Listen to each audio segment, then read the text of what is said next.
Hey everybody, this is Tony Vernetti with FEDS, the president and founder of FEDS. I'm already getting tongue-tied. That's not good. Federal Employee Defense Services. Thank you for attending today's webinar on liability insurance for the wildland firefighter. Before we get started, just a little bit of information about myself. I'm a former federal employee myself. I was an attorney at a federal law enforcement agency for many years. And then I worked many years defending federal employees at my old law firm, where I was honored to have defended Forest Service employees who were actually involved with the 30-mile Kramer and Esperanza wildland fire tragedies. These seminars typically take about an hour and a half, but we were asked by the good folks at wildlandfire.com to put together an abbreviated version just to really provide you with some essential information, realizing that you don't really have an hour and a half to give in the middle of the week here. So I have a lot of material to get through in 15 minutes. I'm going to ask for everybody to please hold your questions until the end, and then I promise I'll stay on as long as necessary to answer any and all questions that you may have.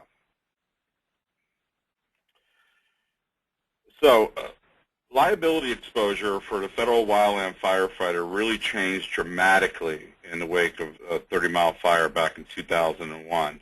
In the aftermath of this tragedy, Congress, spearheaded by Senator Cantwell and all of her wisdom, enacted Public Law 107-203, which most of you know by now requires an Office of Inspector General investigation into each fatality or serious injury that is due to a wildfire entrapment or burnover.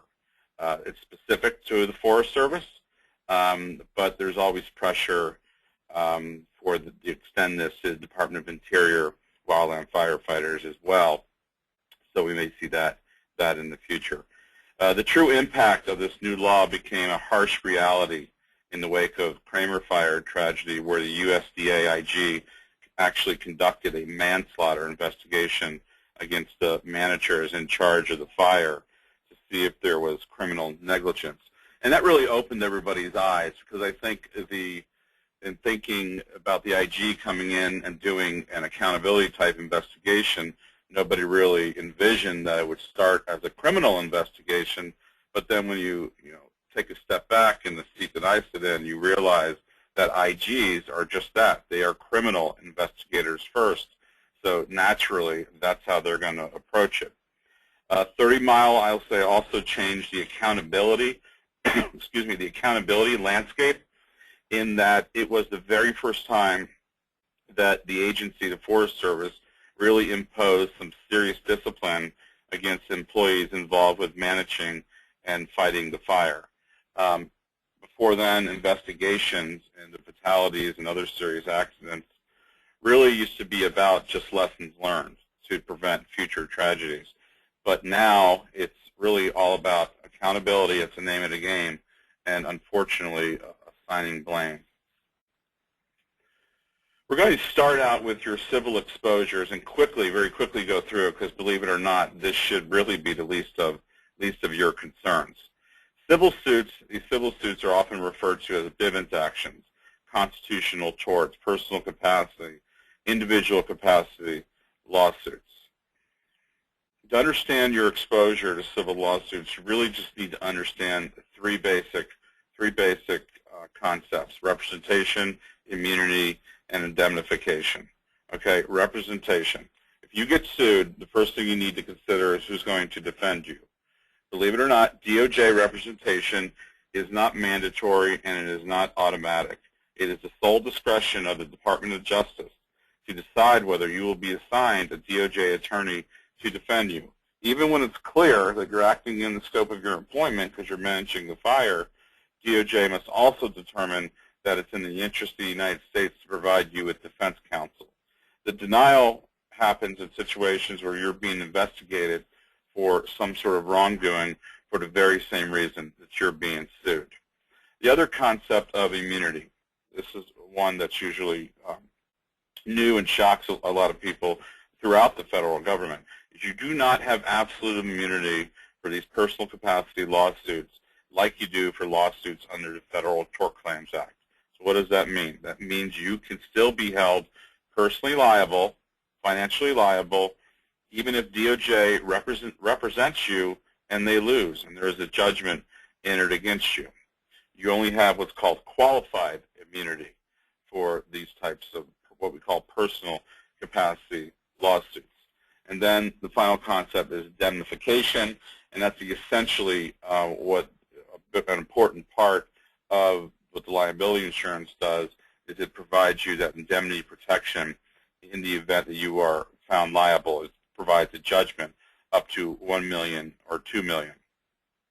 The other important part of the policy is it provides representation, obviously, when DOJ declines to represent you. We'll also do something in certain cases where we'll appoint what's called coverage counsel in certain egregious type cases, and that would be really any fatality, for our lawyers to basically monitor DOJ's defense of you. Also, if DOJ is on the fence as to whether they will represent you or not, we may hire coverage counsel to convince DOJ to represent you. Okay.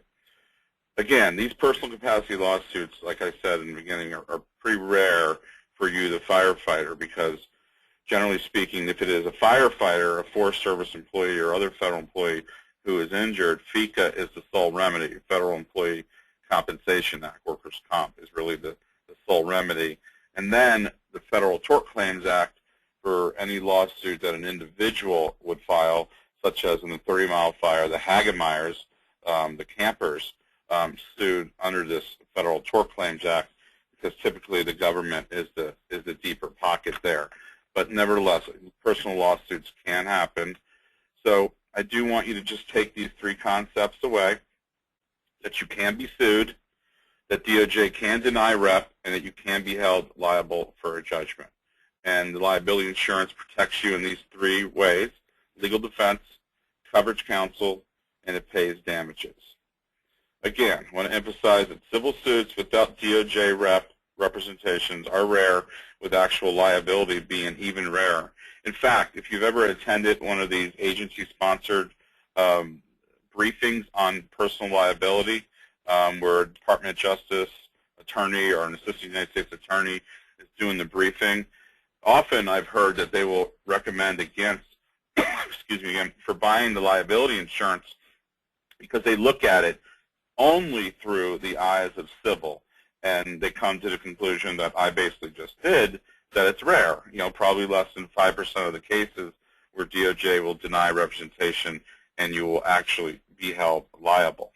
That doesn't take into account the other two major parts of the policy, which we're going to talk about now: administrative defense and, believe it or not for you, the firefighter, the criminal exposure that you may have. In the aftermath of 30 Mile, Congress, we talked about, enacted the public law requiring this Office of Inspector General investigation into each fatality or serious injury of an employee due to a wildfire, entrapment, or burnover. So, as I mentioned, the IG is a criminal investigator first, so they will start with a manslaughter investigation. And that, you know, basically what they do is they want to determine if the individuals managing the fire did so in a reckless manner. That's pretty much the manslaughter standard. Some other things they may look at, you know, are falsifications, false statements during the interview, obstruction, you know, things of that nature. Currently, these investigations are being done by the USDA, Office of Inspector General, but I have heard rumors that that may be moved over to the agencies, LEOs, the agencies, special agents, law enforcement officers at the agencies.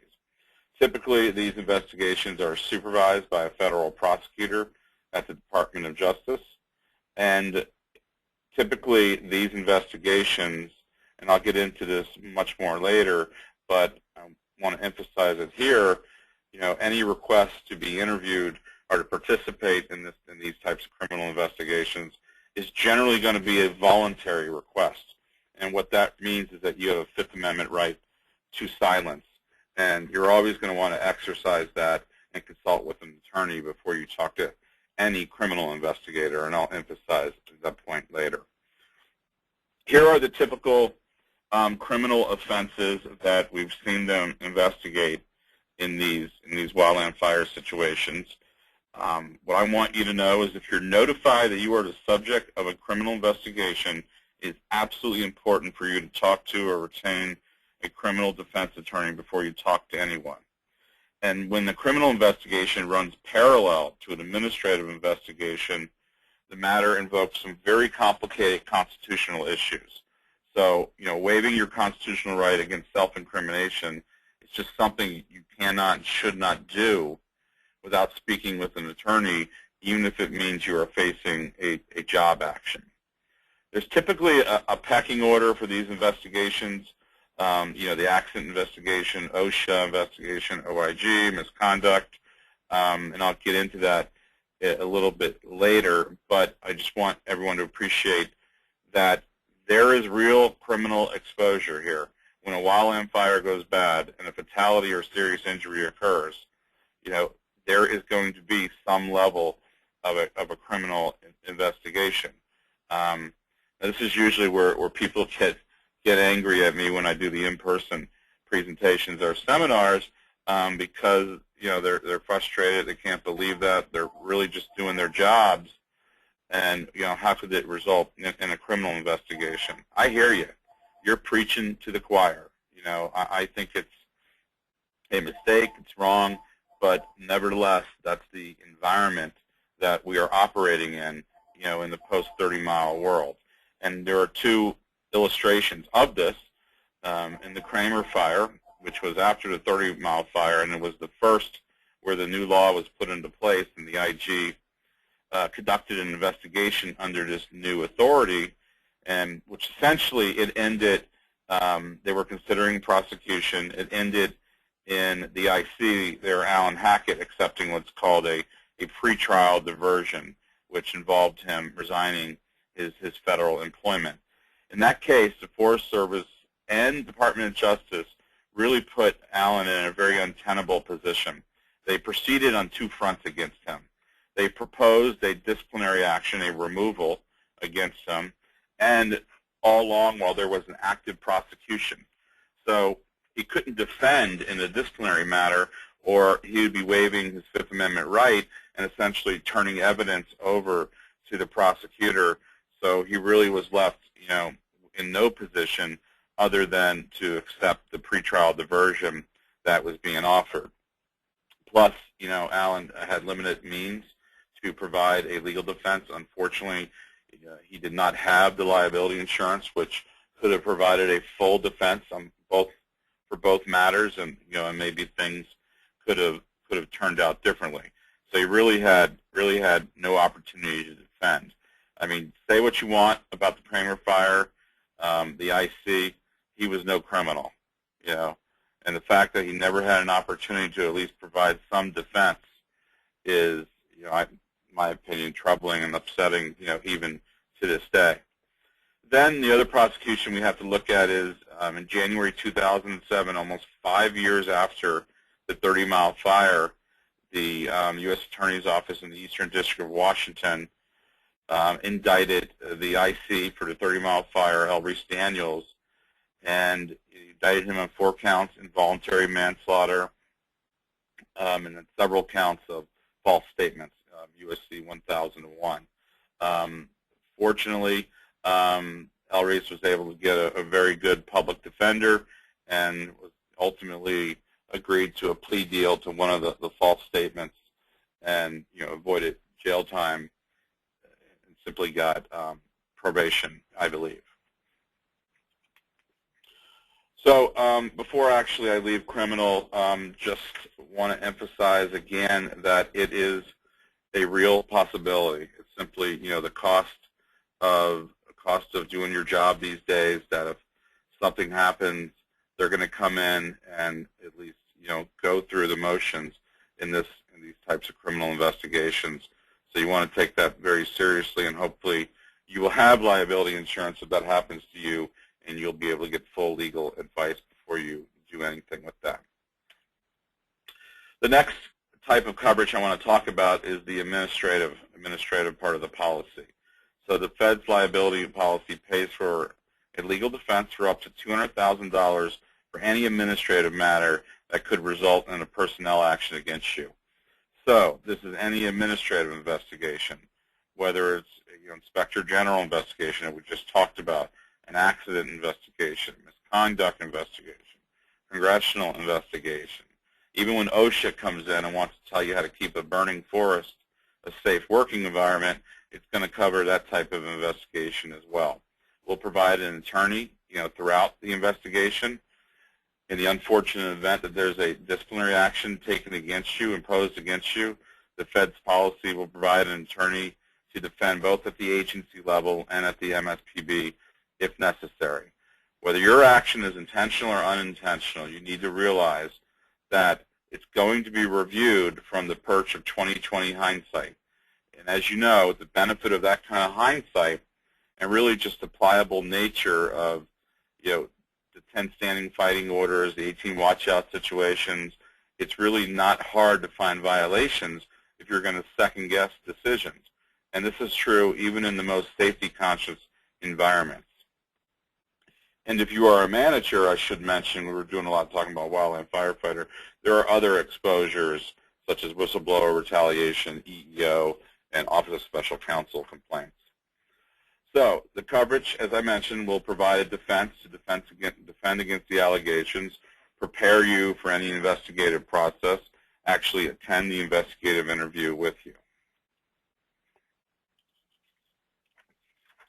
This is the typical way a disciplinary action will proceed. It's usually based upon the investigative findings of an accountability investigation or the actual Forest Service accident investigation, and even they may look at whatever determinations OSHA made. Serious disciplinary actions, which are removal, what we call adverse actions, removals, demotions, suspensions of 15 days or more. You have an appeal right to the Merit Systems Protection Board. 14 days or less, you're pretty much limited to the internal agency process and the agency grievance process, which your liability insurance will cover all of those.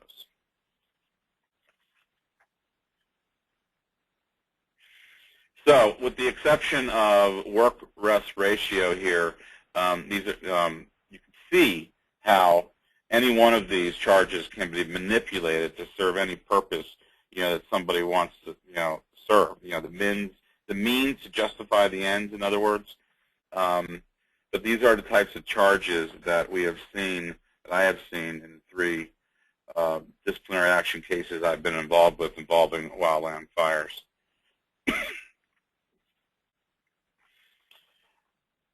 This is perhaps the most important slide of the day that I would like for you to take away from this. The question, do you provide a statement or not in the investigative interview? Generally speaking, if it's a voluntary request, which is typical in the civil and criminal investigations, or what we call a Garrity warning, a voluntary request for a warning is just that, voluntary. And you should decline to participate if it's a voluntary request. You cannot have a job action against you if you decline to participate in a voluntary request for an interview. This is important because that's how the accident investigations, the 72-hour investigations, are going to start. And fortunately, the Forest Service has gotten a little bit better at this in respecting employees' rights to invoke essentially their Fifth Amendment right to silence and not participate in that voluntary type of interview. What we want is we want it to be a compelled interview. We want you to be required to participate as a condition of your employment. So if you refuse, you could be disciplined. While that probably sounds worse to you, what that means for lawyers and what that means for you is that anything you say cannot be used against you in a criminal matter. So your testimony in that compelled interview will not be used against you and cannot be shared with the Office of Inspector General, who is running this criminal investigation over here. Now, during the Esperanza fire, I was pleased to see that, excuse me again, I was pleased to see that the IG, basically came out and then they left, and because they wanted, They wanted the agency to be free to do its accident investigation without interference or people worrying about their information being shared with the IG.